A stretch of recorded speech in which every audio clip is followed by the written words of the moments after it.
Ulo ng salmon, isisigang ko sa miso. Sinabawang ulo ng salmon ang ating lulutuin. Nilinisan ko lang yan at tinanggal ko yung hasang. Sabay ipipirito lang natin ang bahagya yan. Sa mga hindi nga nakakaalam, kapag pinirito ang isda ay nawawala rin ang lansa niyan. Bahagyang pirituhan lang yan, ginawa ko lang yan para mawala yung kanyang lansa. Ito yung ulam na hindi nakakasawa at plus may omega 3 pa. Ito yung good cholesterol. Kapag ka ganito lagi ang ulam, ay siguradong taobang sinaing. Itong pinagpirituhan ng salmon, ito na rin yung gagamitin kong panggisa. Itong ganitong luto ng miso ay ginigisa ko nga pala muna. Pwede din namang ginigisa to, depende sa inyo, depende sa luto nyo. Ako kasi ang gusto ko igisa muna para mas masarap, mas malinamnam. Sa paggigisa, hindi naman kailangan na toasted. Ang kailangan lang ay mapalabas yung bango at mapalabas yung lasa. Kapag kaganyan na itsura at humahalamuyak na amoy, pwede nang ilagay ang kamatis. Aantayin lang natin dito na maluto ng konti yung kamatis. At pwede natin ito lagyan ng asin at saka ng kaunting betchin.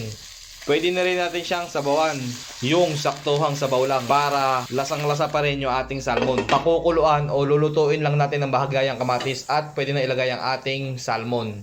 Mabilis ang luto na yan at kangina naman ay naipirito na natin yan. Pwede na rin natin isabay itong ating miso. Pakukuluan lang natin yan hanggang sa kumalat yung ating miso. Uunahin ko palang ilagay dito yung tangkay ng ating mustasa at yung ating siling kulay green. Tatakpan nga ulit natin yan hanggang sa medyo maluto yung ating tangkay ng mustasa at ating sili. Sabay lalagay natin yan ng sampalok. Huwag nyo lang sosobrahan at mahirap na. Baka matulad kayo sa soup ng Mang Inasal. Ay, sobrang asim. Inulubog-lubog ko lang yung dahon ng ating mustasa para pantay-pantay yung kanyang pagkakaluto. Isang takluban na lang at pagka naluto na yung ating dahon ng mustasa ay okay na yan. Ayan, luto na ang ating sinigang sa miso na ulo ng salmon. Napakasimple at napakabilis lang.